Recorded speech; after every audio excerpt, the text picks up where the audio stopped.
So we are all in devotional path. இந்த பக்தி மார்க்கம் நமக்கு எங்கே இருந்து கிடைச்சிருக்கு? So where have we received this devotional path from? சத்சங்கத்திலிருந்து தான் கிடைச்சிருக்கு. Through the companionship and communionship with true pure humanity. அதனால நமக்கு பக்தி தான் ஞானம். So our true knowledge is devotion. அந்த பக்தி தான் உணர வேண்டியதை உணர வேண்டிய விதத்தில் உணர்வதற்கான ஞானம். So the devotion is the one which makes us to realize, learn and understand the correct thing in a correct way. ஞானம் நமக்கு எல்லாருக்கும் இருக்கு. So we all have knowledge and wisdom. ஆனால் உணர வேண்டியதை உணர வேண்டிய விதத்தில் உணரணும்னா பக்தி ஞானம் வேணும். But with that intelligence and knowledge we have, if we have to understand the thing in the correct way, then for that we need devotion. அதுதான் உண்மையான பக்தி. That is the real devotion. இல்லையா? நம்ம பக்தி பக்தி பக்தின்னு சொல்கிறோம்ல. We call it as devotion. What does that mean? உணர வேண்டியதை உணரக்கூடிய அளவில் உணர வேண்டிய விதத்தில் உணர்வதற்கான நிலையில் நம்ம இருக்கிறோமா? So what we really have to know about, for that to understand in the correct way, we have to be in that situation. அதுக்கு தான் நம்ம பக்தின்னு சொல்கிறோம். That's what we call it as devotion. அதனால நமக்கு இந்த பக்தி எங்கிருந்து வரும்? Where does this devotion coming from? சத்சங்கத்திலிருந்து தான் வரும். Only through the communion with good company. சத்சங்கத்துக்குள்ளிருந்து வருகின்ற பக்தி இருக்குல்ல, The devotion coming out of this good company, அந்த பக்தி, the devotion, எது சரியோ அதை உணர்வதற்கான ஞானத்தை நமக்கு தரும். that will give us the knowledge and wisdom for us to understand and to appreciate what is the correct thing for us to do. நம்மளுக்கு அந்த ஞானம் தான் வேணும். We need that kind of wisdom. தவறானதை துரத்துவதற்கும் நேர்மையானதை உயர்த்துவதற்குமான ஞானம் வேணும். The knowledge we need is the one which will chase away the wrong things and help us to understand the right thing in the correct way. பார்த்துருக்கிறீங்கள, உலகத்தில் ரெண்டு விதம் நம்ம பார்க்கலாம். We can look at things in the world, whatever is happening, from two different angles. நிறைய படிச்சுட்டு We can learn a lot. உலகம் அளவில் நன்மைகள் எல்லாம் உயர்த்துவதற்கான பணியாற்றி கொண்டிருக்கிறவங்களையும் நம்ம பார்க்கலாம். And we see that there are so many, they are helping to improve things in world. உலகம் நல்லா இருக்கணும், The world has to be good. உலகத்தில் எந்த குறைகளும் இல்லாமல் எல்லோரும் நல்லா வாழணும்னு எல்லாம் நினச்சிட்டு சேவையாற்றி கொண்டிருக்கிறவங்களையும் நம்ம நிறையா சந்திக்கலாம் அந்த உலகத்தில். And we meet a lot of people who feel that there shouldn't be any shortcoming to anybody in this world and they have to live well. அதே நேரத்தில் பாருங்க, At the same time, நிறைய படித்து and people who have read and educated a lot, உலகத்தையே அழிக்கக்கூடிய அளவில் வேலை செய்கிறவங்களும் இருக்கிறாங்க. and there are people with that knowledge, they will work towards destroying the world. உண்மைதானே? உலகத்தையே அழிக்கணுன்றதுக்காக ஆயுதங்கள் எல்லாம் தயார்படுத்திட்டு இருப்பாங்க புத்தியை வச்சுட்டு. So with that intelligence and knowledge, there will be group of people who will be producing weapons to destroy the world. இப்போ நம்ம நிறைய சந்திச்சுட்டு இருக்கிறோம் அந்த மாதிரி சந்தர்ப்பங்கள் எல்லாம். And we are seeing and witnessing such things. அறிவு இருக்கு, Knowledge is there. ஆனால்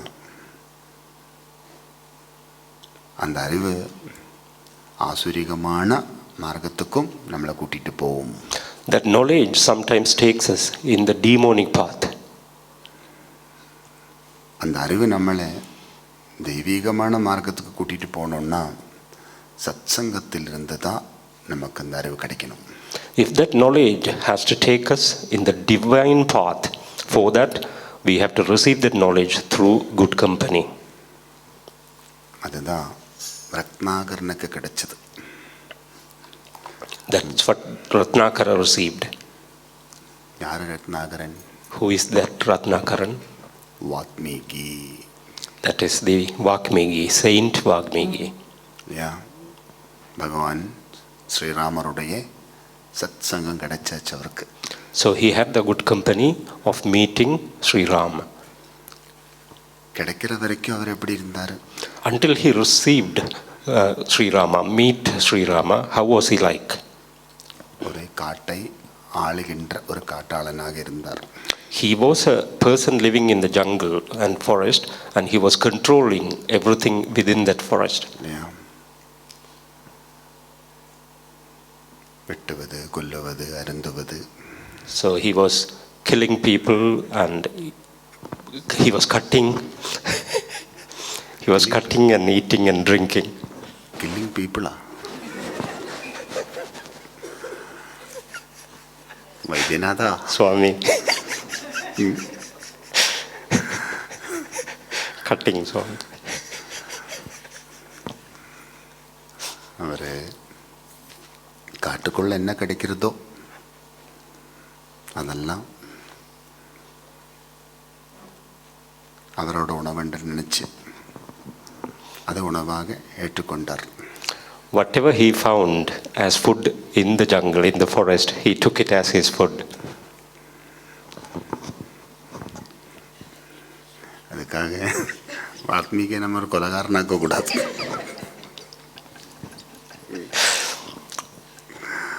Swami is saying that for that we shouldn't make Valmiki as a murderer.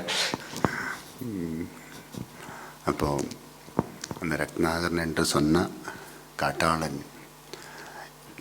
ஒரு நொடியில் அவர் தெய்வத்தை ஆளும் மன்னனாய் வாழ்ந்தார். So within a fraction of a second after meeting Rama, he turned into a person and divine personality that he could help and rule over the world. பாருங்க, ஒரு நொடி அளவில், ஒரு நொடி நேரத்தில்